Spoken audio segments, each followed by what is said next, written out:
Всем привет! Я Саша Веселова, я художник и педагог. И сегодня я вам предлагаю нарисовать бабочку в интересном ракурсе, простым карандашом на обычной белой бумаге. Почему я так выбрала? Потому что простой карандаш и белая бумага есть везде. То есть вы это можете нарисовать всегда и в любом месте. Приступим!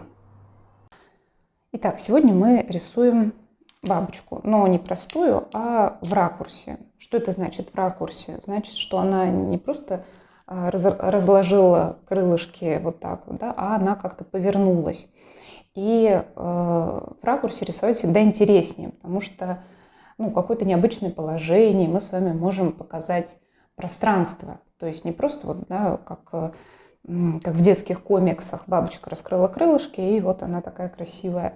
А мы можем показать пространство, то есть на двухмерной поверхности мы можем показать трехмерное изображение. Вот в этом как раз и будет интерес и прикол сегодняшнего нашего видео.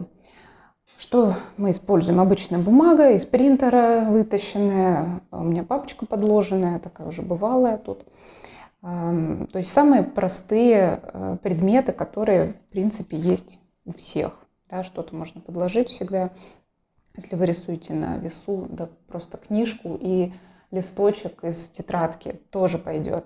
Обычный карандаш и ластик. Сегодня мы рисуем именно такими материалами. Карандаш есть всегда, везде, у всех. Это, в общем, универсальное средство, которое рисуют даже в космосе. Вот, поэтому карандаш и бумага, все, что нужно, чтобы художнику реализоваться. И вот сегодня мы будем рисовать бабочку. Такой прекрасный символ лета, символ возрождения, потому что бабочка из мерзкой гусеницы становится такой прекрасной, красивой, разноцветной. И вот такой, с одной стороны, символ будем рисовать, а с другой стороны будем еще смотреть на конструкцию. Несмотря на то, что бабочка это достаточно просто, как может показаться на первый взгляд, но есть свои нюансы, как и везде.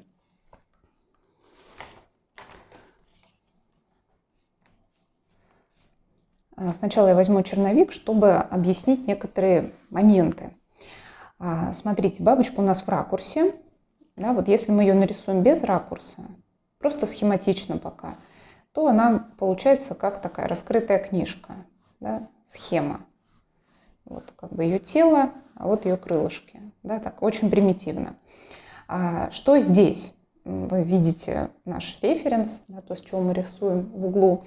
Она повернута, то есть она вот стоит, у нее одно крылышко сильно раскрыто, а второе она как бы сложила, да, и нам нужно вот этот вот ракурс показать, да, то есть у нас вот будет эта плоскость как бы в сокращении, это и даст нам ракурс, да, вот здесь как будто мы ее вот так разложили, как у коллекционеров, да, пришпилили к планшету, а здесь она живая, красивая, где-то сидит на веточке. Вот, то есть нам важно показать вот эту вот плоскость. Она как раз и дает нам ракурс. То есть она и дает нам этот поворот. Да, вот такая схема, которой мы будем руководствоваться.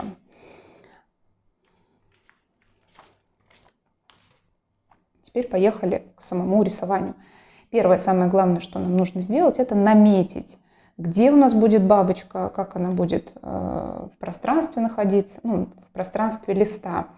Поскольку у меня один герой, главный герой, я его называю, то надо максимальное пространство брать, да, потому что все внимание на эту бабочку. Если бы у нас там их было несколько, да, с одной и с другой стороны, мы бы их сначала разложили. Но поскольку она одна, мы ее прям вот целиком и берем. Она у нас будет максимальное пространство листа занимать.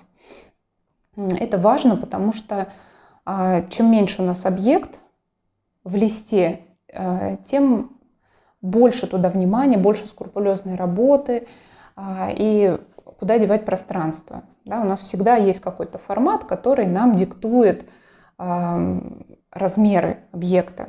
Не обязательно прям в край делать не надо, так будет казаться, что бабочка у нас такая гигантская, она вываливается из листа. Делаем максимально большую ее, чтобы, во-первых, было видно, во-вторых, чтобы мы наш рассказ вели про нашего главного героя. Вы можете добавить там веток, деревьев, там что-нибудь еще, да, тогда ее можно делать поменьше. Но я вот беру одну бабочку и рисую ее максимально большой. И повторяю, это вот первый этап, да, я ее как бы расположила. Вот тут она будет таким пока примитивным кругом. Второй этап – это я намечаю саму конструкцию, то есть то, как я показывала на черновике. То есть у нас есть какая-то ось, да, мы стараемся поймать этот наклон.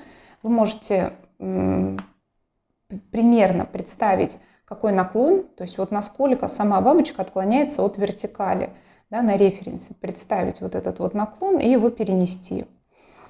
Это нам помогает сделать похоже. Да, в любом рисунке мы хотим, чтобы было похоже, чтобы было реалистично, и чтобы было похоже на натуру, ну, в данном случае на референс.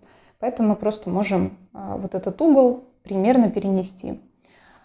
И намечаем сами крылышки, как они у нас будут. Да, одно большое раскрывается.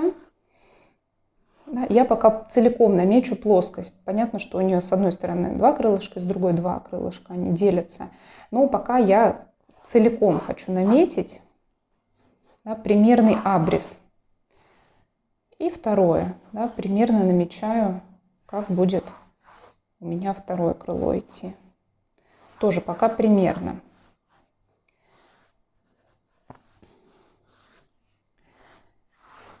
То есть мы идем от простых форм к сложным. Знаете, как скульптор, вот он берет сначала, у него глыба мрамора, да, и он начинает отсекать большими такими плоскостями. Мы с вами делаем то же самое. Сначала простые формы, потом их будем уже усложнять. Как еще нам показать ракурс? Смотрите, если мы берем бабочку ровненько, когда она у нас вот симметрична, то у нее все диагонали будут ровные. Ой, не Если мы берем с вами бабочку в таком виде, да, как будто она у нас лежит, и мы видим крылышки одинаково, то это будет такая правильная симметрия, и нам надо будет все вот горизонтальные линии ровненько соблюдать. Поскольку у нас она поворачивается, то все линии симметрии тоже поворачиваются. И у нас получается, что вот линии повернулись, нижние линии тоже, край крылышек тоже повернулись. То есть это вот будут у нас линии симметрии. Да, если бы она у нас была ровно, они были бы чисто горизонтально, поскольку она повернута, линии тоже поворачиваются. И чем сильнее мы их поворачиваем, тем сильнее будет ракурс. И заметьте тоже, что вот если у меня верхняя линия повернулась, то и нижняя повернулась. Они будут параллельны.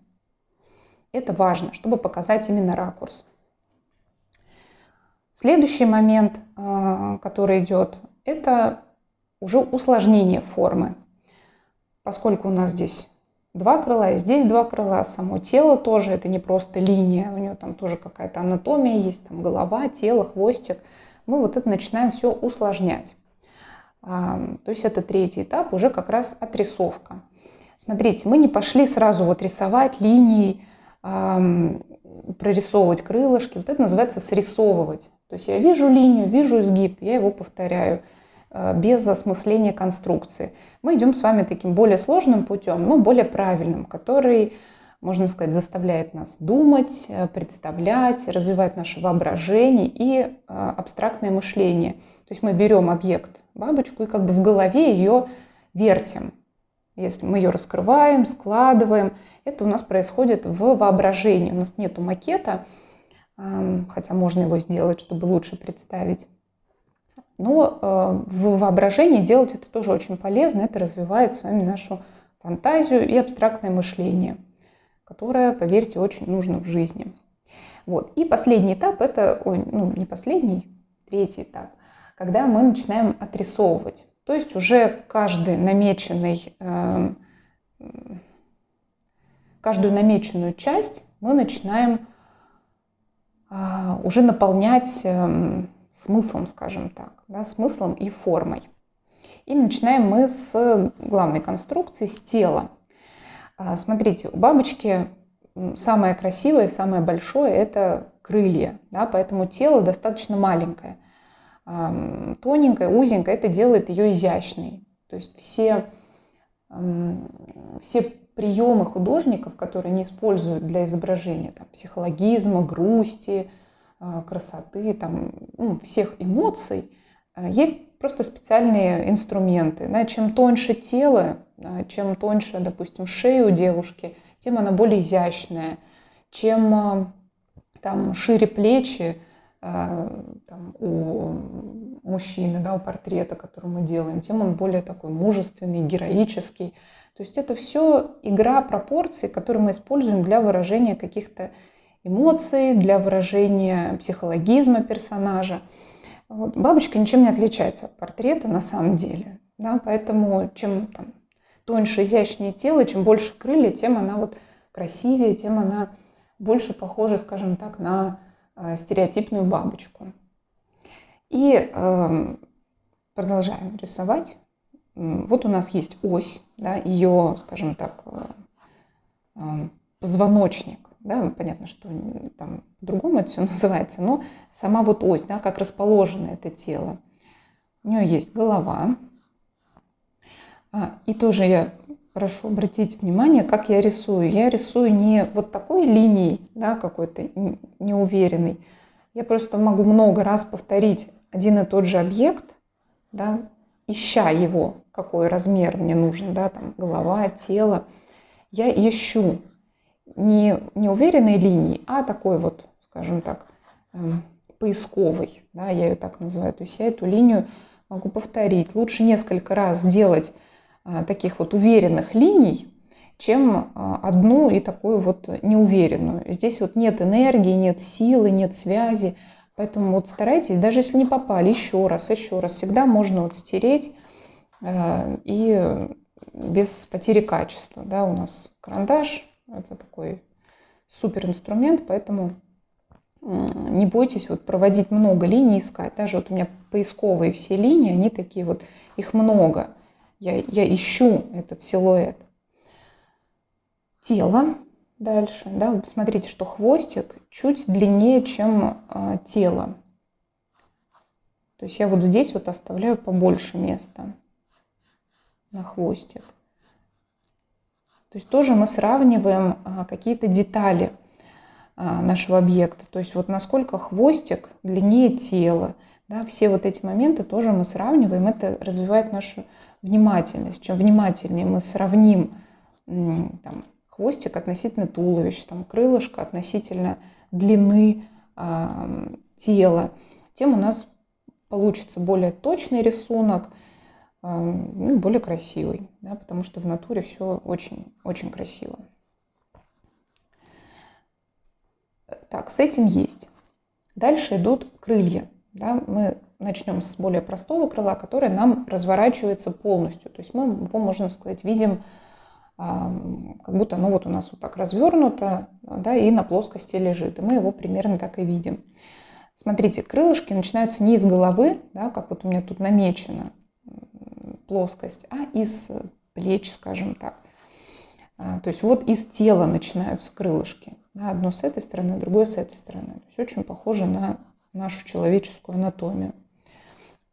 Вот. И здесь вот важный момент, да, мы сравниваем, где у нас вот этот край, вот этот угол важно найти, сравнить его относительно длины тела, скажем так. Да. Это можно сделать двумя способами. Первый способ продлить мысленно, ну или на картинке одну длину, если у нас уже нарисована голова, мы относительно головы ставим этот угол. То есть я делаю горизонтальную линию, смотрю, где она у меня придет к голове и к туловищу. То же самое. То есть я рисую такой вот мысленный квадрат, рисую мысленный прямоугольник и ищу, где у меня вот этот угол. Это все не супер точно, понятное дело, что если там мерить по линейке или срисовывать прям по клеточкам, это будет совсем другое, но я за то, чтобы мы с вами развивали глаз. Это значит, что мы на глаз примерно рисуем, ищем, поправляем. Это гораздо полезнее, чем там по клеточкам перевести или там линейкой померить. Так гораздо полезнее для нашего развития, для мозга, для развития глаза, для развития внимательности. То есть то, зачем рисование и нужно. Да, мы находим вот этот угол и смотрим, как идет крыло. Да, у него есть определенный какой-то вот наклон, определенные изгибы. Да, вот тут вот у него как плечико как будто такое формируется. Да, и я вот эту линию провожу. И смотрите, тоже такой важный момент. Иногда мы с вами видим какой-нибудь изгиб и очень сильно его утрируем. Да, здесь не надо. То есть мы смотрим в целом.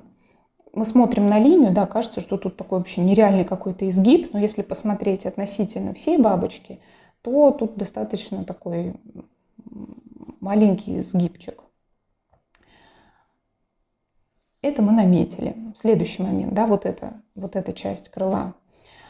Тоже смотрим, где у нас относительно тела край. Да, мы всегда как бы по крайним точкам с вами идем. Вот здесь он будет. Примерно вот эти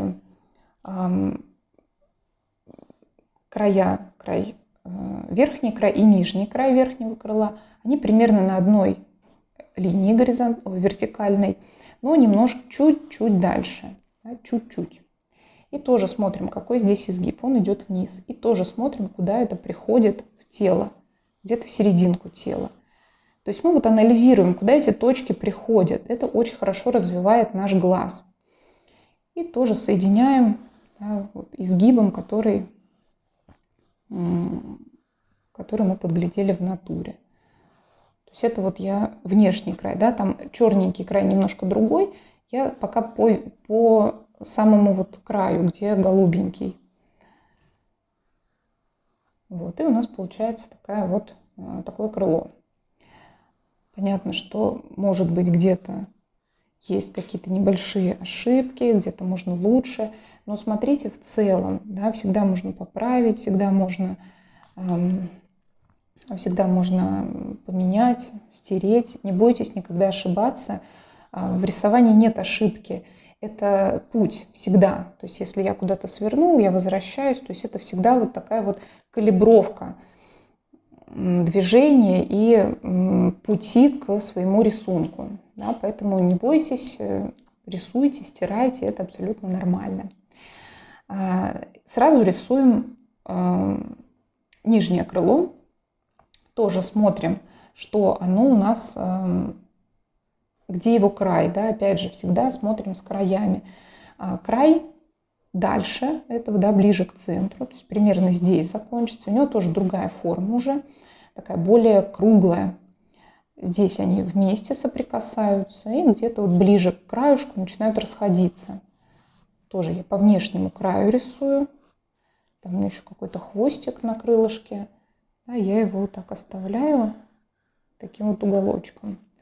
Видите, я не совсем попала в первоначальные пропорции, да, того, что я наметила. Но это было чисто для того, чтобы показать, как у нас плоскости раскрываются. То есть, видите, рисунок это такая очень живая вещь, очень живая. Поэтому не бойтесь ошибаться, не бойтесь, уже много раз я это сказала, потому что иногда страшно. Вот я рисую, вдруг не получится. Может не получиться, но это не страшно. Да, всегда можно исправить, всегда можно двинуться дальше, всегда можно поправить, стереть, заново начать. Это не должно никогда вас останавливать, если вам очень классно рисовать. Рисовать классно, поверьте. Это и успокаивает, и развлекает, и плюс получается что-то красивое, и вот это настоящее творчество. И теперь нам нужно вот самое сложное, да, нарисовать именно вот эти крылья, которые в ракурсе. Да, мы прям вот представляем, как у нас бабочка, и вот эти сложенные крылышки у нас лежат. То есть можно взять книжку и посмотреть, или там бумажку сложить, как это вообще выглядит в реальности, да, как вот этот вот сгиб показать.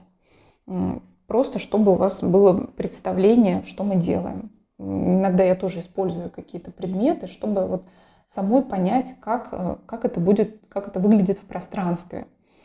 Вот, поэтому иногда мы себя мним скульпторами, да, чтобы вот представить двухмерное изображение в 3D, да, чтобы его вот покрутить, повертеть и потом нарисовать. Рисуем второе крыло. Тоже смотрим, где точка. Да, опять по крайним точкам смотрим. Я бы даже еще посильнее вот эту линию сделала, чтобы еще ярче было видно этот ракурс. Да, и опять же горизонтально, в смысле параллельно переношу линию сюда. Да, чуть-чуть мне хочется побольше даже изогнуть, чтобы этот ракурс еще ярче было видно. Поэтому первоначальные линии — это никогда не истина в последней инстанции, это именно помощь. Да, то есть будет диагональ, а я ее потом всегда сверяю, как мне подходит, она не подходит. Может быть, больше хочется эту диагональ. Поэтому рисунок всегда живой. Ни одна линия никогда не будет вот все, вот я так нарисовал и все, и вот железно. Нет, всегда рисунок такой вот мягкий, живой, плавающий. Это путь, да, как у самурая. Нет цели, есть путь. Вот то же самое у художника. Рисунок — это путь. Мы двигаемся, меняем что-то, передвигаем, стираем, лепим. Все у нас такое вот живое, да, потому что рисунок живой. Точку здесь находим, да, и смотрим, насколько вот это вот крылышко, да, насколько оно меньше, да, вот по ширине. Если посмотреть, оно прям совсем узенькая, да, даже уже, чем вот я первоначально нарисовала, задала себе рамки. Еще уже даже. И вот смотрите, как еще найти край вот этого крыла. У нас есть подсказка, у нас есть вот эти вот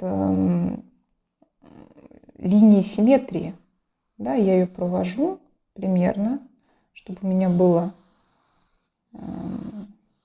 параллельно. Эти линии я потом сотру, они мне нужны просто для помощи, чтобы вот построить это крыло. Да, вот здесь будет окончание, значит, где здесь, значит здесь. Все просто. И приходит туда же, откуда началось. И вот у меня уже получается ракурс. Да, вот смотрите, насколько это крыло большое, да, а это маленькое, вот это дает нам как раз симметрию. Если бы я также нарисовала абсолютно ровно, да, то было бы ощущение, что половину крыла бабочки откусили. Здесь вот идет как раз ракурс. То же самое с нижним крылом. Да, у нас есть вот эта вот точечка, где хвостик у крылышка. Мы его потом нарисуем. И оно такое же узкое. Да, вот эту диагональ тоже соблюдаем. Насколько вот это крыло, да, меньше. То есть здесь оно меньше. И здесь то же самое, мы вот соблюдаем этот момент. Поскольку бабочка такой симметричный объект, и в ракурсе нам надо вот все вот это соблюдать. То есть мы эту симметрию повернули. И вот у нас уже получилась бабочка в ракурсе. Это такой вот был этап конструирования, скажем так. Мы все померили, построили. Это еще даже, знаете, не рисование, это именно вот такая математика. Потому что рисование, по сути, это математика. Нам надо там, да, сравнить, где у нас какие-то плоскости, параллели, перпендикуляры, все какое-то страшные слова. Но на самом деле, когда есть в рисунке такой каркас математический, то он выглядит убедительно. Ну, то есть мы понимаем, что бабочка в ракурсе, что все с ней нормально, ее никто не покусал. Да, просто вот она действительно в ракурсе, это бабочка. Надеюсь, это видно. Вот. И то есть это дает рисунку такую, вот именно математика дает рисунку уверенность, понимание и логику. Да, а дальше уже мы можем играться с цветом, с фактурами. Сейчас тоже мы продолжим это делать. Важный момент. Я вот заметила, что у меня ошибка, у меня очень большая голова получилась. Какая-то бабочка супергений. Да, я ее делаю чуть-чуть поменьше. Потому что она бабочка, вроде как ей надо веселиться и летать, да, ей не надо особо думать. Не знаю, я не знакома с бабочками, Я не знаю, как у них происходит внутренний мир, но какие-то стереотипные идеи, да, нам вот хочется воплощать. То есть бабочка, она такая изящная, легкая, и большая голова не нужна.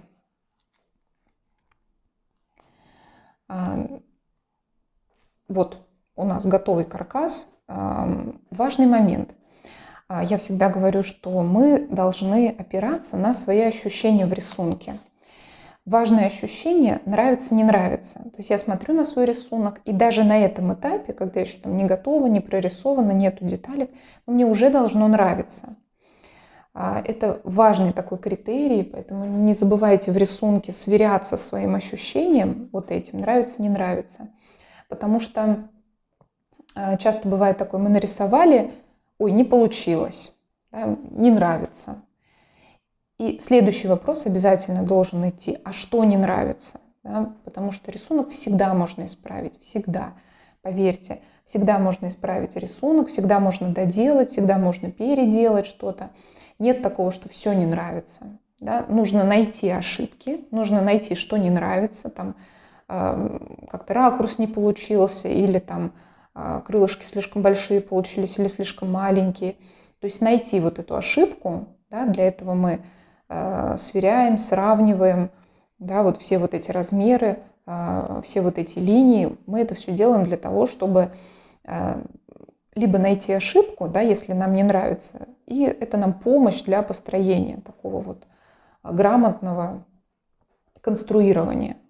Вот, поэтому обязательно обращайте внимание на вот это чувство нравится, не нравится. Да, и всегда, если не нравится, то почему? Обязательно. Без критики к себе, без какого-то поиска того, где я не прав, просто ищем ошибку, исправляем и двигаемся дальше. Рисование как тренинг личностного роста.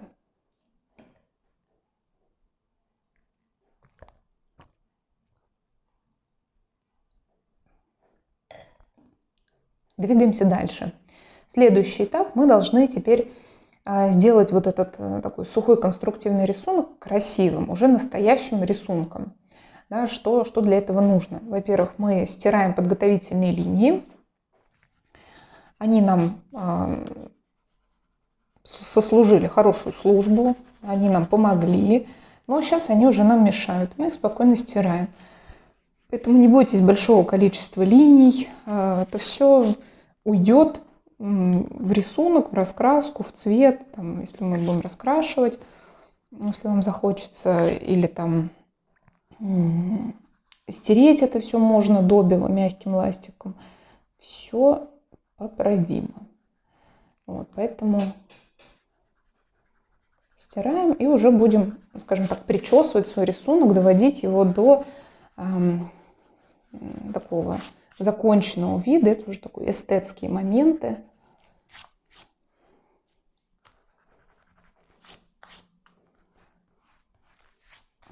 У меня ластик этот не очень мягкий, поэтому чуть-чуть остаются линии. Но я вам хочу сказать, что мне всегда нравится, когда остаются такие линии, чуть-чуть кое-где. Это как бы признак того, как человек думает, да, когда рисует. Это важно, это всегда тоже красиво. И смотрите, вот есть там линии, которые у меня такая жирная линия. Я ее тоже могу подтереть вот так легонечко. То есть рисунок остается, но он уже такой бледненький. То есть все мои вот эти поисковые линии я чуть-чуть прибираю. Такая уборочка на листе.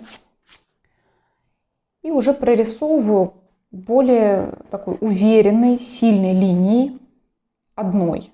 Да, то есть все вот найденные мною силуэты я как бы обвожу.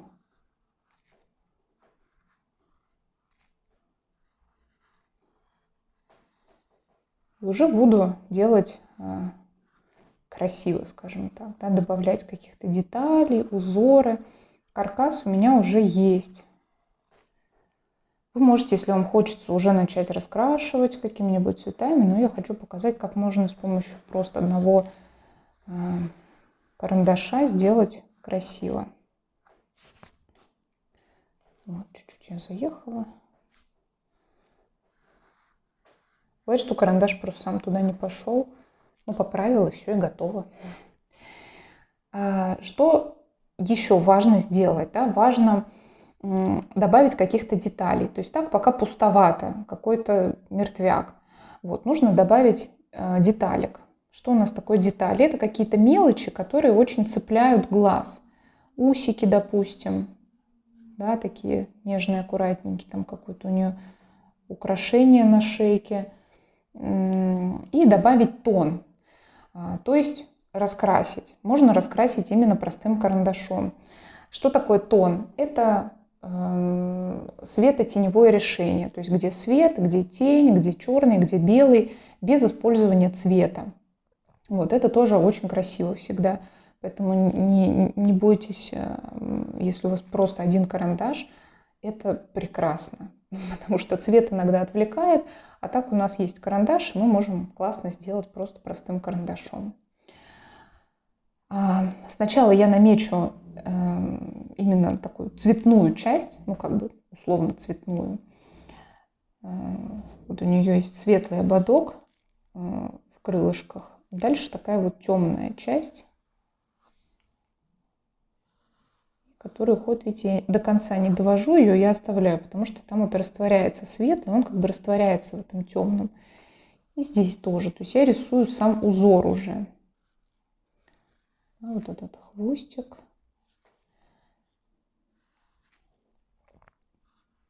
И здесь тоже рисунок, смотрите, он как бы повторяет силуэт крыла. Это на самом деле очень удобно. Именно в этой бабочке. Если будете какую-то другую рисовать, да, то смотрите, как узор ложится по крылышкам. Бывает там вот круги, да, эти, как он, павлиний глаз называется, или махаон. Да, если здесь будет круг, да, то здесь будет овал. То есть вот тут вот смотрите за узорами. И я добавляю тональность. Что это такое? То есть я начинаю прям раскрашивать именно простым карандашом. То есть у меня есть... Я смотрю, где у меня самое темное. Понятно, что карандаш не может дать прям вот такую черную силу. Можете использовать там фломастер, цветной карандаш черный, либо мягкий простой карандаш.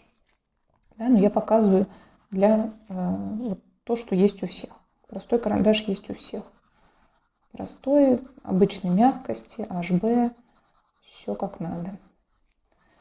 Да, вот уже начинает появляться какая-то жизнь, да, что-то такое уже интересненькое. И тоже я смотрю, вот краюшку здесь черный, да, и потом он потихонечку становится светлее. Вот я также сделаю такой вот штриховкой. Здесь потемнее, да, и потом она как бы ослабевает, эта штриховка у меня. То есть такая манера штриховки, она, скажем так, скетчевая, быстрая. Да, это не академическая штриховка, когда там штришочек к штришочку кладется. Нет, это простая штриховка, такая туда-сюда я ее называю, скетчевая. Позволяет нам достаточно быстро закрасить пространство.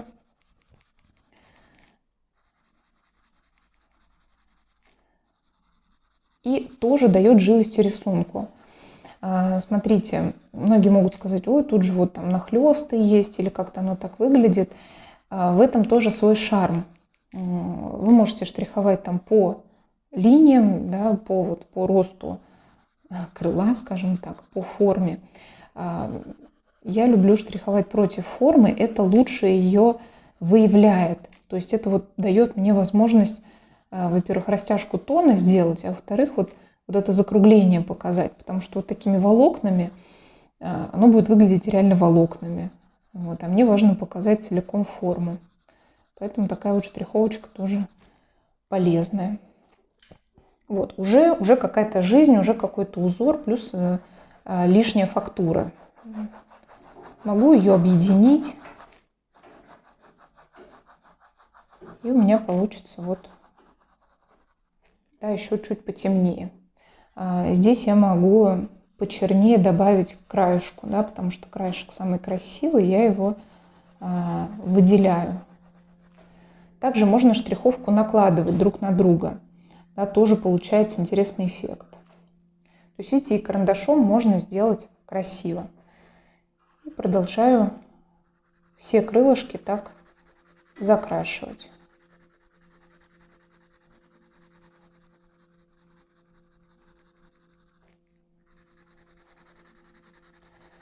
Вот здесь на крыле мне хочется сделать немножко такой даже изгиб штриховки. Да, она у меня не просто ровненько идет, а по вот этому вот силуэту крыла. Тоже хорошее упражнение для руки. То есть здесь мы посильнее нажимаем, да, чтобы получилась более яркая штриховка. И дальше я послабее делаю. Опять же, можно объединить.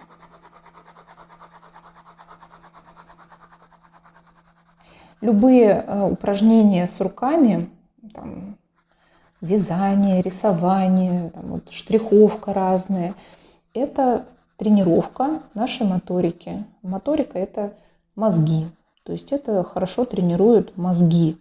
Почему там детям полезно в бисере ковыряться, рисовать? Потому что это развивает моторику.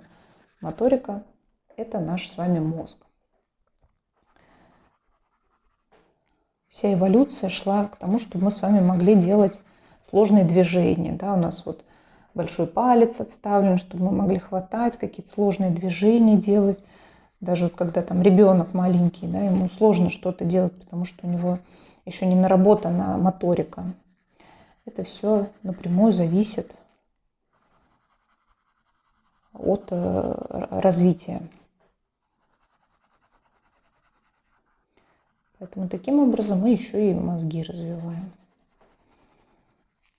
А развитый мозг – это здоровая память, здоровая старость. Да, поэтому важно писать рукой, да, даже если там просто дневник какой-то личный, просто цифры какие-то записать. Важно рисовать. То есть что-то делать именно руками.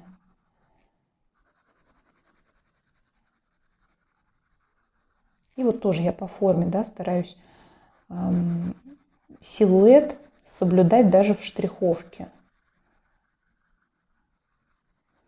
И тоже я могу объединить. Вот уже, видите, такое что-то интересное получается. А также у бабочки такой вот классный момент есть, который помогает нам тоже и ракурс усилить, и просто ее сделать поинтереснее. Это прожилки. То есть я поверх штриховки еще провожу прожилки. Это как бы типа косточек, ну, типа, да, как у листиков. Не надо их много делать, буквально вот несколько. Там одна веточка, другая веточка, да, чуть-чуть. Но это тоже нам дает какую-то деталь. Потому что у нас получается с вами такое пятно, несмотря на градиент, все равно оно такое пустоватое. А такие вот тонкие прожилки, они дают, ну, как-то заполняют нам это пространство, и оно становится сложнее, интереснее. То есть мы наполняем его, и просто интереснее смотреть даже.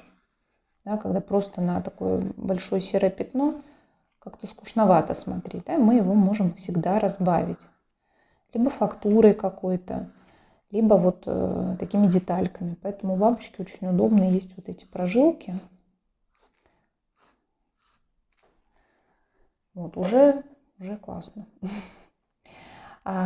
Тоже такой момент интересный. У нее вот здесь есть хвостики такие, да, мы их тоже рисуем. Это детали, то есть мелочи, такие акцентики, которые цепляют взгляд. И вот эта вот каемочка светленькая, она у нее неоднородная, то есть она такая бахромушка идет. Мы тоже кое-где эту бахромушку такими вот штриховочными движениями показываем.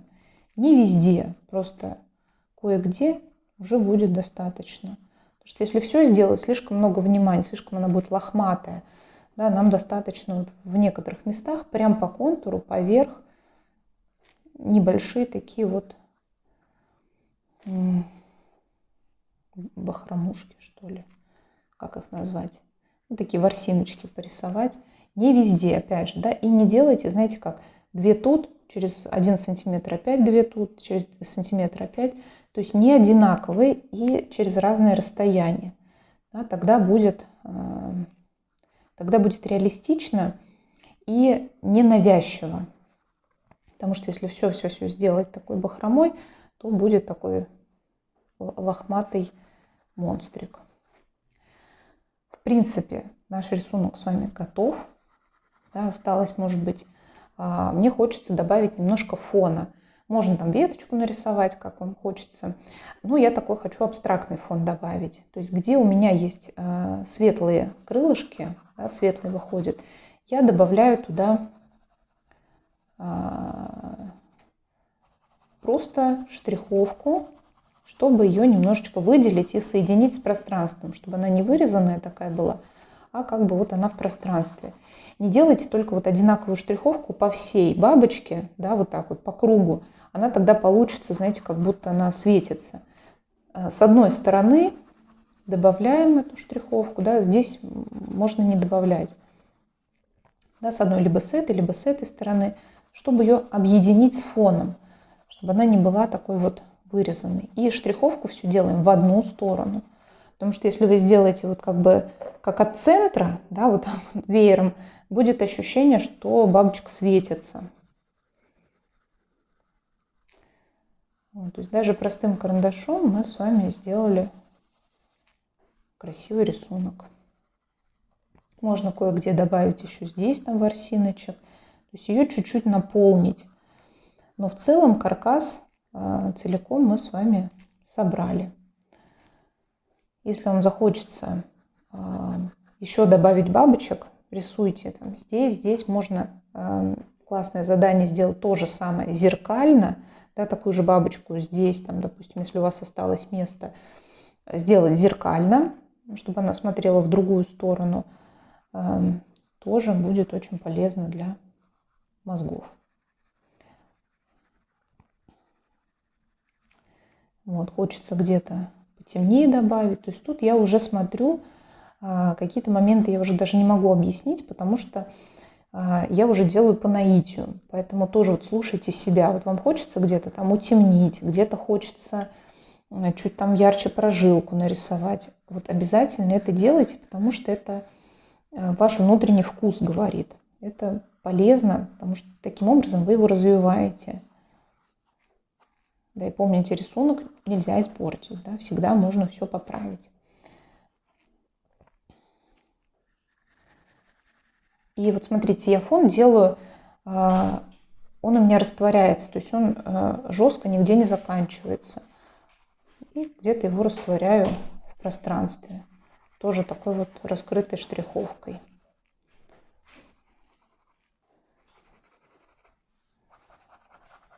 К форме я по форме чуть-чуть штрихую, да, чтобы немножко затемнить. А дальше у меня в одну сторону, да, не забывайте, в одну сторону, иначе будет ощущение такого свечения и веера. Вот это нам здесь не нужно.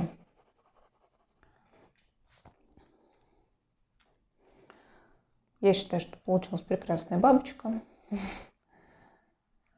Просто обычным карандашом, который есть в любом доме, везде. Пробуйте, не бойтесь рисовать карандашом, ручкой, все, что есть, все, что пишет, все можно использовать. Вот немножко этот контур хочется сбить, чтобы он не такой был жесткий.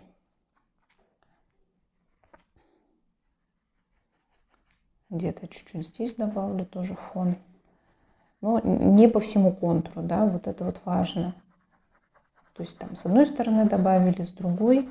И такой, видите, мягкий контур, мягкий фон, который растворяется. Вот, и получилась прекрасная бабочка.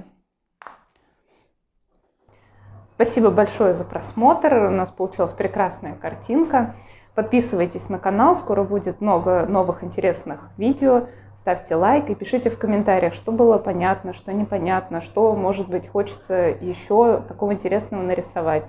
Я все прочитаю, мы с вами сделаем. И ставьте колокольчики, чтобы не пропустить это видео. Всем спасибо, пока!